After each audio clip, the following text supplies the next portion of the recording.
is Sunday, March the 1st, 2026, and I am in this glorious, beautiful studio of Meredith Bergmann.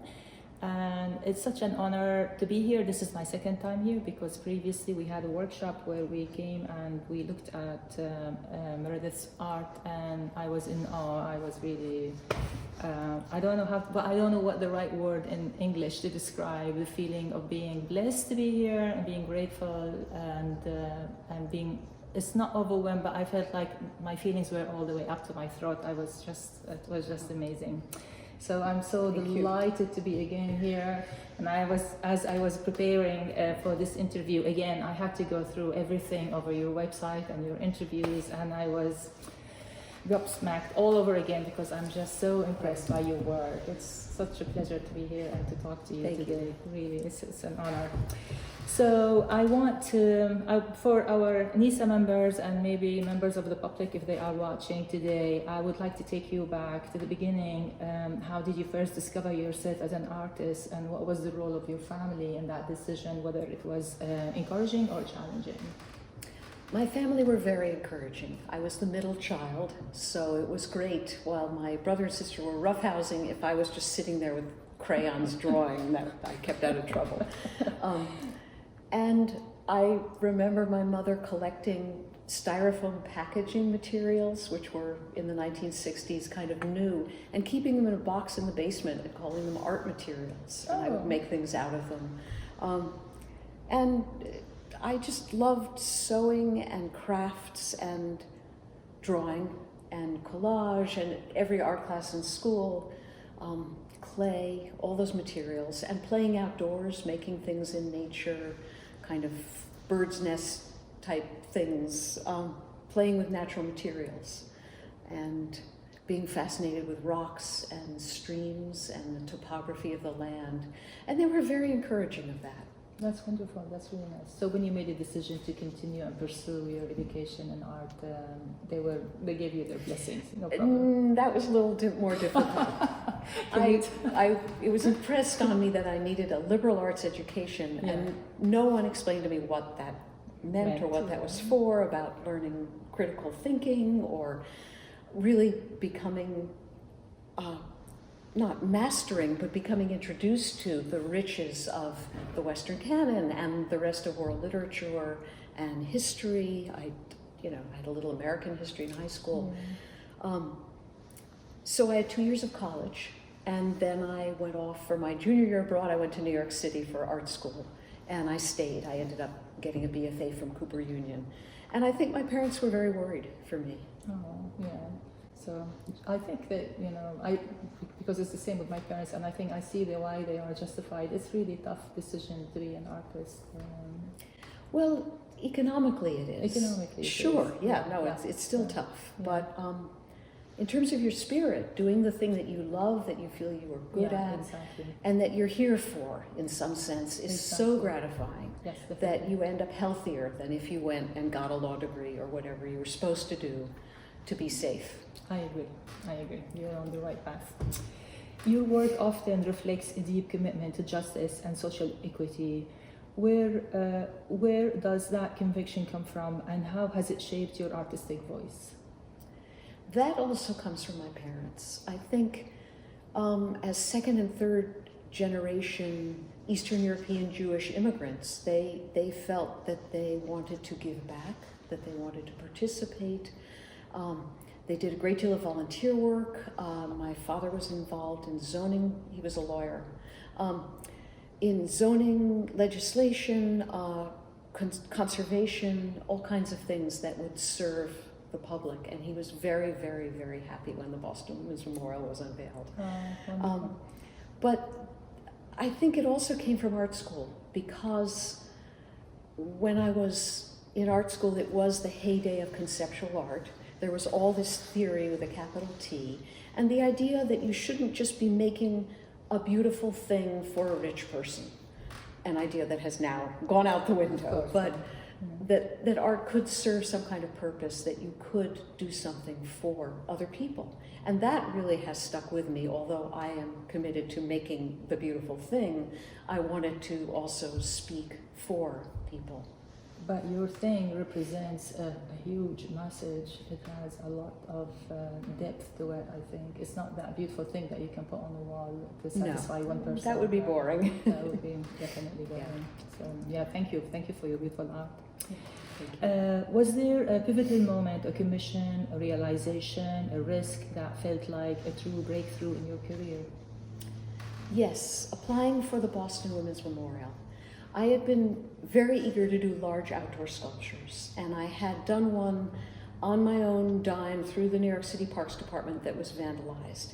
And I realized that I needed to work on pieces that were commissioned, that were asked for by a group of people who would then take ownership of it and protect it and use it. And draw meaning from it. I couldn't just make some weird, wonderful thing and stick it out there and expect people to get it and enjoy it, because they didn't. And I had been applying for public art jobs, but this was different. This involved history and women's rights, and this is where I fell in love with history, because I began to understand how recent and how fragile our rights as women are. I was very aware of the civil rights movement as a child, because my parents were so thrilled by it and participated as much as they could. But I took a risk when I was creating my maquette for the competition. I modeled figures in clay and I modeled the pedestals, but I made a fabric cloth representation of the green grass of the mall with the stone on it and the brick all out of fabric. And when I came before the committee, there was an empty table, so I kind of shook this thing out, and they all went, oh, like, oh no, is she going to show us a quilt? And then I set up my model on it, and it was like, oh, we get it. And I was able to combine my love of making things in fabric, which I had done a whole exhibition of at one point when I didn't have access to a bronze foundry, and color, and kind of make the point that this was a women's monument. Interesting to talk about color, because I'm looking around me and everything is so muted, beautiful, earthy colors, my type of colors, but then you're really attracted to color. But when I look at your art again, I see most of it is in bronze or plaster, or again, beautiful muted colors. So it's nice that you have the passion, but it didn't really perhaps materialize itself yet. But we'll wait and see what happens. One of my favorite things back when we lived in New York City was to go downtown to these discount fabric stores that would be floor to ceiling, bolts of fabric of all kind. Some were Indian saris, some were just leftover upholstery ends. And the color and the pattern is just dizzying, so that made me very happy. And it shows actually in the way you're dressed as well, very... oh no, this is muted. Very muted with the color.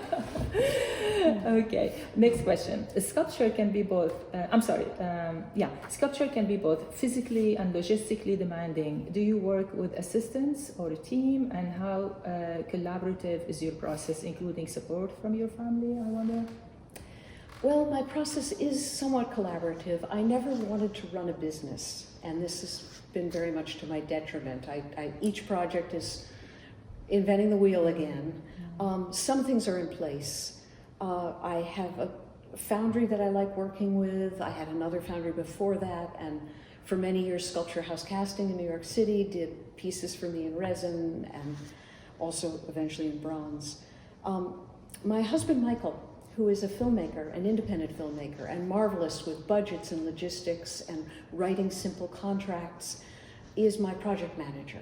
So he will often be on the phone with the committee when I am not. So that helps, yes. Yes, that helps a great deal, and he'll help me figure out how to manage my time, which is a big question with our family. I have a wonderful assistant named Patrick Piggott, who lives in Troy, New York. He's a sculptor of monuments in his own right, and has all the skills that I don't have. So we're kind of complementary. And he has worked with me on the Central Park Memorial and on the piece for Lexington and on the sculptures that will be in Fitchburg and other statues for Ithaca, New York. So a lot of projects, and we'd like to go on working together. And then Michael does the filming afterwards, right? Yes. I do the photography, which I love doing. Fantastic. Yeah, that's really nice. How do your poetry and sculpture inform and influence one another? Because I don't think everybody in NESA know that you are a poet.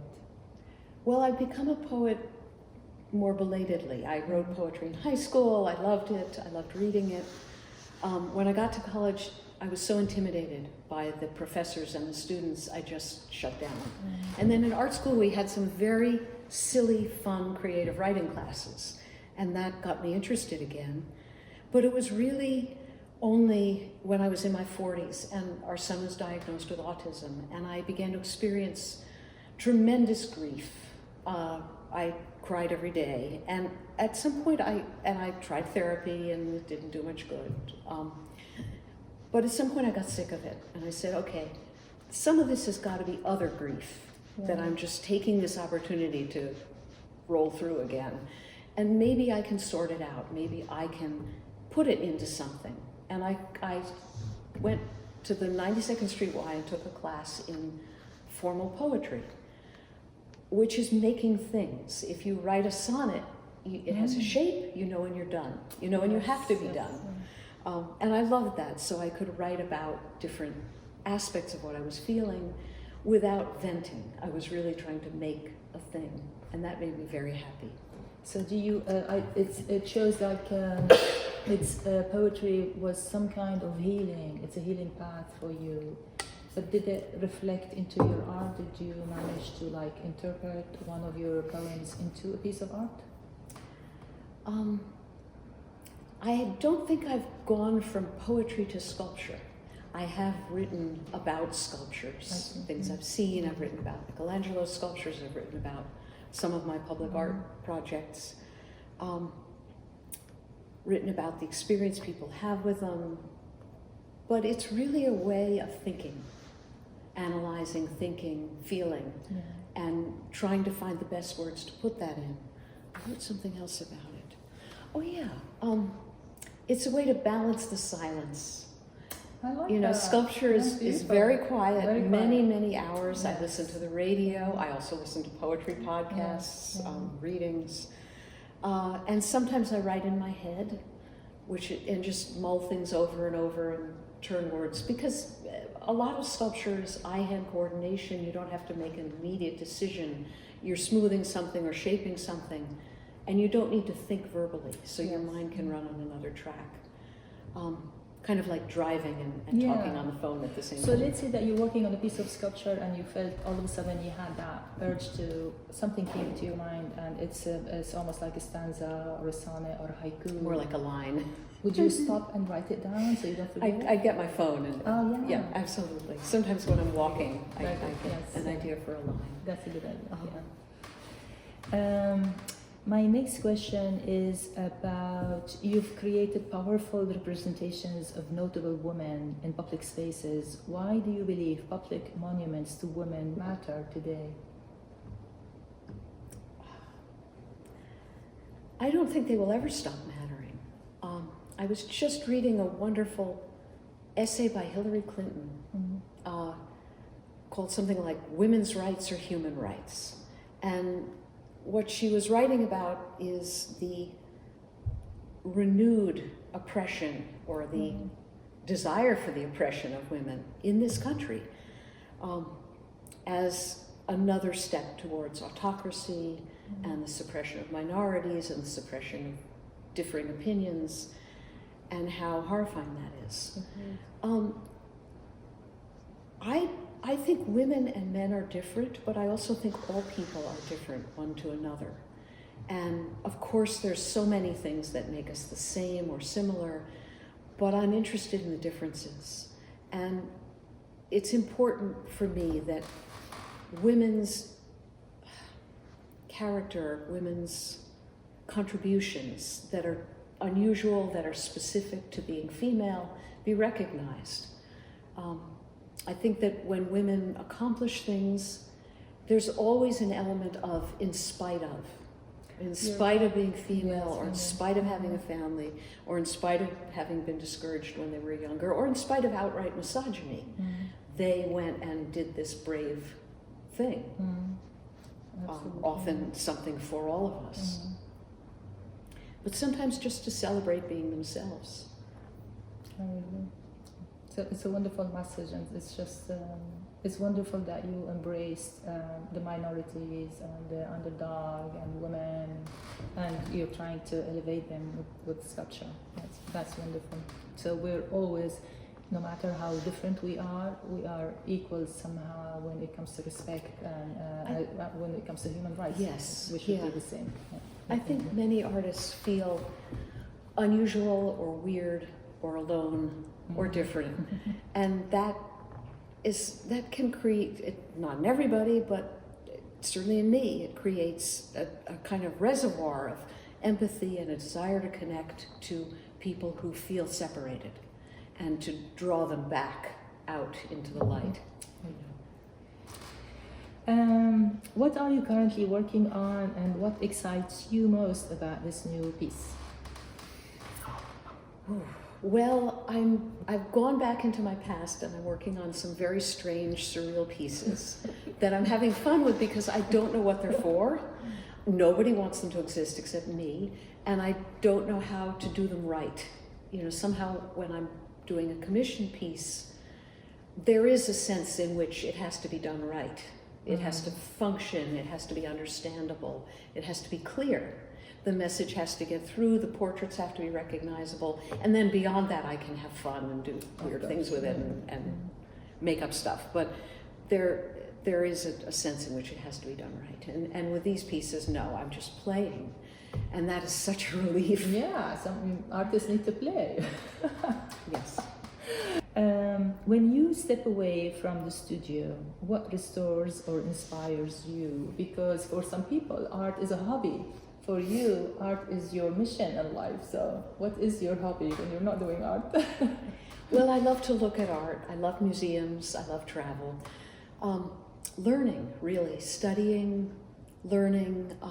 My husband and son are both always reading and thinking and analyzing and discussing, and we talk with each other a lot. So there's a lot of learning going on, a lot of questioning. And I love that. Also reading and writing alone when I can, when I have the time. And being out in nature. I would love to take some of our property and reclaim it from all the invasive plants, and put some, I have sculptures downstairs that in the basement that I would like to put outdoors, but also make things and even shape the land. And I don't know if I'll have the time, the resources to do that, but I dream about it. So That's looking good. at the shape of the landscape. You have a dream. Exactly. That's fantastic. I have one more question for you. On your website, you put the essence of public art. There are two questions that fall underneath the essence of public art. Question number 1. What will be most nourishing and challenging for visitors to see and think about? And the second one is, how can the work inspire change? My question for you is, what kind of change feels most urgent to you right now, and how can sculpture contribute to that shift? I don't know how to combine those questions. What feels most urgent is that each individual citizen remains strong in their belief in democracy, and that their opinion and their vote matters, and that we vote, and that we contact our representatives and demand representation, that we get our voices heard and go out and organize and try to turn things around. That seems most important, and I don't know how art can help with that, except that it is an expression of freedom, of individuality, of joy, of anger, the human emotions, and that it's wacky and uncontrollable and expressive, that it's not channeled and bought and tamped down in the way that it seems like our government would like it to be. Well, I want to thank you so much. I'm sorry. It was a wonderful interview, and I'm so pleased to meet you. Thank you. I have to give you a hug because I made you cry. But really, this is a terrible time. I think your art touches many people, not just me. I'm so gratified to hear that.